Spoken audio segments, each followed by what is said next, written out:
Hi there, I'm Andrew. I'm an English teacher in Vietnam. I've been teaching at kindergartens out here for about 3 years now.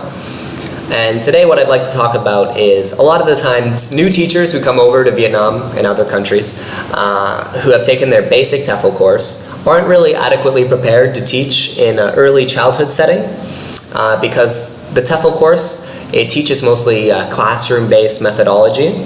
So what I'd like to talk about today is TPR, which is short for Total Physical Response, and it is a popular methodology for teaching not just children, but adults as well. So what is TPR? TPR is short for Total Physical Response, and it is an approach to learning a second language through connecting spoken word and physical actions.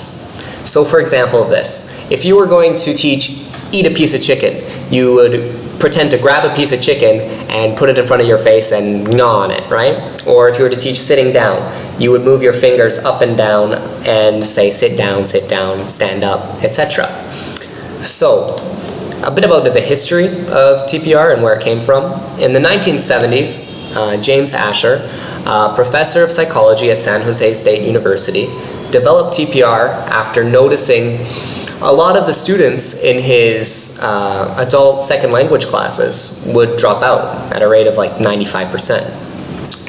And opposed to this, he noticed that children have a really easy time grasping a second language. So he developed TPR methodology as a way to recreate the environment that a child learns their first language, their native language. So to explain this, when a mother teaches their child to go get a ball, you don't sit down and go over the grammar first, right? The mother would point to the ball and they would say, go get the ball. And the kid would understand, he'd follow the sight line of your finger and he'd go get it. And then the mother would praise them. Or if they were to tell them to sit down, they would go sit down, sit down, sit down. And eventually the child would sit down. And the mother would praise them for doing the correct thing. So you're looking at the child first. The first step is comprehension. The child understands what you're trying to get them to do or get them to say.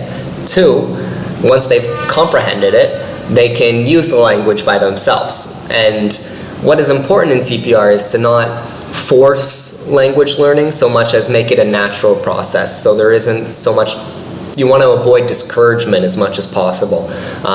You don't really need to correct grammar. No one goes up to a 2-year-old and corrects their grammar, right? So it's important to learn the language through a natural means.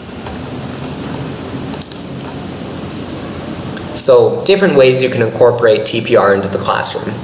My favorite way is storytelling. So you can take a children's story, and what I like to do is print out all of the characters that I'll need for a story and all of the assets, and I will teach them all of the assets for the story. For example, Goldilocks and the 3 Bears. You'll print out Mama Bear, Papa Bear, chairs and beds and Goldilocks, and you'll teach the children all of the characters first. And once they have a firm grasp on all the characters and all of the things that you'll use for the structure of the story, you can go and tell the story. And what you want to do during the story is explain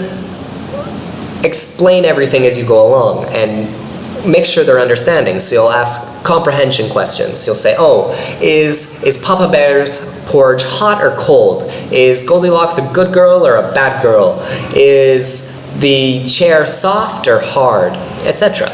And once you're sure your student understands and grasps the story to the fullest extent that they can, have them go ahead and tell the story by themselves. Now, the first couple of times you may have to sit around and guide them through it a bit, but they're telling you the story in English, and they're telling you it in their own English, in their own way. And they understand all the characters, and you know they understand it because they're using their own language, right?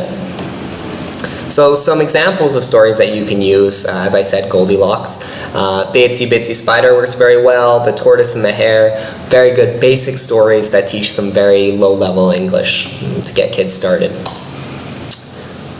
Secondly, action songs. Action songs are a great way to incorporate auditory and physiological learning in the classroom. Songs like like head, shoulders, knees, and toes. The hokey pokey are a great way to get kids up and moving, and they aren't afraid of doing silly actions and being goofy, right? So some places you can look for songs on YouTube, Super Simple Songs, Pink Fong, Maple Leaf Learning, and they'll have a huge backlog. No matter what you're trying to teach, you'll be able to find something no matter what the topic that you're covering. Next, games. Here's two basic games you can use to incorporate TPR and kind of use as review and for memory. Simon Says, everybody knows Simon Says.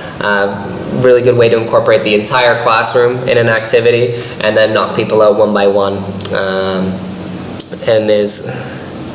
And the second one is charades. Charades, the teacher can give students a word or a sentence, and the one child has to act it out for the rest of the class. This works really well because in TPR you'll be teaching all the students' actions for every vocab word, right? So the children will have a huge list, even if they're very young, of actions that go along with words. And it's just a matter of remembering, eating the chicken, right? Sitting down, fishing, etc. And they can retrieve that knowledge really, really, really easily. So lastly, I'd like to open up any questions if you have any questions for me, and that's the end of my talk. Thank you, everybody. Stop.